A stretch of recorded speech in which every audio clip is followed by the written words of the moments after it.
అందరికీ నమస్కారం. గత 2 రోజుల నుండి బీఆర్ఎస్ పార్టీలో మొన్న ఆదిలాబాద్, నిన్న కరీంనగర్, ఈరోజు చేవెళ్ళ పార్లమెంట్ కాన్స్టిట్యున్సీ రాబోయే ఎంపీ ఎలక్షన్కి మా పార్టీ బలం, మా పార్టీ గలం, మా పార్టీ దళం అంటూ మా బీఆర్ఎస్ పార్టీ కార్యకర్తలు చేవెళ్ళ పార్లమెంట్ కాన్స్టిట్యున్సీలో ఉన్న 7 నియోజకవర్గ పార్టీ కుటుంబ సభ్యులందరినీ పిలిపించి మా ఎమ్మెల్యేలు, మాజీ ఎమ్మెల్యేలు, మా బీఆర్ఎస్ పార్టీ సీనియర్ నాయకులు హరీష్ రావు గారు సభాధ్యక్షతన నడిచిన ఈ సభకు ఈరోజు పెద్దలు మధుసూదనాచారి గారు, నిరంజన్ రెడ్డి అన్న గారు, ప్రశాంత్ రెడ్డి గారు, మిగతా మహేందర్ రెడ్డి గారు, మా మంత్రులు సబితా ఇంద్రారెడ్డి గారు, పోచారం శ్రీనివాస్ రెడ్డి గారు, అరకెప్పుడు గాంధీ గారు, మా ప్రకాష్ అన్న, యాదన్న, రోహిత్ రెడ్డి, మహేష్ రెడ్డి, ఆనంద్ సమక్షంలో అందరితో చాలా డీటెయిల్గా డిస్కషన్స్ చేయడం జరిగింది. అందరి సూచనలు కూడా తీసుకొని రాబోయే ఎలక్షన్లో, మొన్న అసెంబ్లీ ఎలక్షన్లో చేవెళ్ళ పార్లమెంట్ కాన్స్టిట్యున్సీలో కాంగ్రెస్ కంటే 1,00,000 ఓట్ల మెజార్టీ మనకుంది. మొత్తం బీఆర్ఎస్ పార్టీకి 7,08,000 వస్తే కాంగ్రెస్కి 6,07,000 మాత్రమే వచ్చినాయి.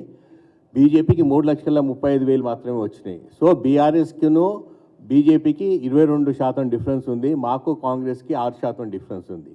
దీన్ని ఇంతకంటే మంచి ఎట్లా ఇంప్రూవ్ చేసుకోవాలి, మనం ఎట్లా బలోపేతం కావాలి, మన రాబోయే రోజుల్లో మన గలం ఏంది, మన తెలంగాణ వాదం ఏంది, పార్లమెంట్లో మా అందరినీ గెలిపించిన తర్వాత తెలంగాణ రాష్ట్రం గురించి గలమెత్తిన టీఆర్ఎస్ పార్టీ, ఇప్పుడు బీఆర్ఎస్ పార్టీ, మనం ఇంకా అదే కంటిన్యూ చేద్దాం, మన తెలంగాణ వాదమే మన ముఖ్య అంశం అని చెప్పి.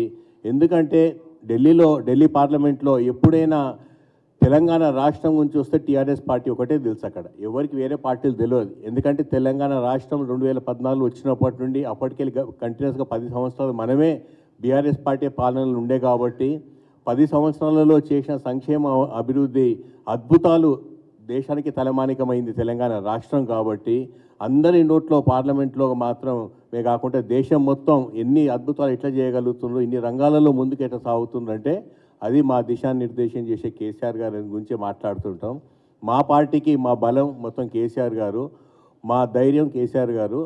దాంతోపాటు మా కుటుంబ సభ్యులు 60 లక్షల కార్యకర్తలు ఉన్నారు కాబట్టి మాకు ఏ ఎలక్షన్ అయినా డెఫినెట్గా మేమే గెలుస్తాం. మీ అందరికీ తెలుసు, మొన్న అసెంబ్లీ ఎలక్షన్లో మాకు కాంగ్రెస్కి వ్యత్యాసం ఒక 1.85%.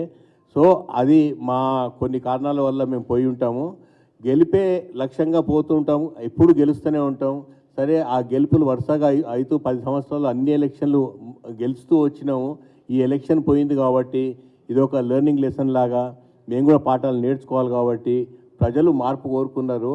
మేము దాన్ని శిరస వహిస్తూ వాళ్ళ డెసిషన్ని మేము రాబోయే 5 సంవత్సరాల్లో కాంగ్రెస్ పార్టీ ఏవైతే హామీలు ఇచ్చిండ్రో ఆ హామీలన్నీ నెరవేర్చాలి కాబట్టి దానికి సరిపడు బడ్జెట్ లేదు అని మేము చెప్తున్నా కూడా వాళ్ళన్నీ హామీలు ఇచ్చారు, ప్రజలు నమ్మినారు, ప్రజలు మార్పు కోరుకున్నారని చెప్పి అనుకొని ప్రజలు డెఫినెట్గా వాళ్ళకి పట్టం కట్టినారు. కాబట్టి కాంగ్రెస్ పార్టీ వాళ్ళు కూడా నిజంగా రాబోయే 100 రోజులు అన్నీ అమలు చేస్తా అన్నారు, చూద్దాంలే చేస్తారు కావచ్చు అన్నట్టుగా మేము కూర్చుంటే వాళ్ళు ఉల్టా మా మీదకే మాట్లాడారు. కాబట్టి డెఫినెట్గా మేము కూడా ఎండగడతాం.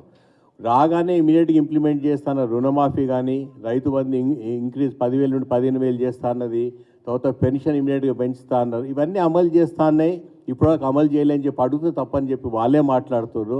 10 సంవత్సరాల్లో ఏం చేసిందని చెప్పి మమ్మల్ని అడుగుతున్నారు. కానీ 10 సంవత్సరాలు ఏం అద్భుతాలు చేసినారో వాళ్ళందరికీ కూడా తెలుసు. ఎంతమంది ఈ విషయాల గురించి మాట్లాడినారో మనందరికీ తెలుసు. తెలంగాణ ప్రజలు ఇవాళ బీఆర్ఎస్ పార్టీ ఓడిపోయిందని ఎంత బాధపడుతుందో మనందరికీ కూడా తెలుసు. చాలామంది ఎమ్మెల్యేలు ఓడిపోయారు కావచ్చు, కానీ కేసీఆర్ గారు ఓడిపోయి ఉండకపోతే బాగుండే అని చెప్పి అనుకుంటున్నారంటే దీనికి నిదర్శనం ఏంటంటే ప్రజలు ఇంకా బీఆర్ఎస్ పార్టీతోటే ఉన్నారు. సో రాబోయే రోజుల్లో డెఫినెట్గా ప్రతి పార్లమెంట్ కాన్స్టిట్యున్సీలో అందరూ కలిసికట్టుగా సమన్వయంగా ముందుకు సాగుతారని చెప్పి కేసీఆర్ గారు దిశానిర్దేశం చేస్తారు. మా వర్కింగ్ ప్రెసిడెంట్ కేటీఆర్ గారు డెఫినెట్గా అన్నీ అమలు చేస్తారు. పెద్దలు హరీష్ రావు గారు, మా మాజీ మంత్రివర్యులు, మా సీనియర్ నాయకులు ఇంతమంది ఉన్నారు. ఇంత బలమున్న బీఆర్ఎస్ పార్టీకి డెఫినెట్గా ఎదురు ఉండదు. అన్ని ఎలక్షన్లు మేమే గెలుస్తాం.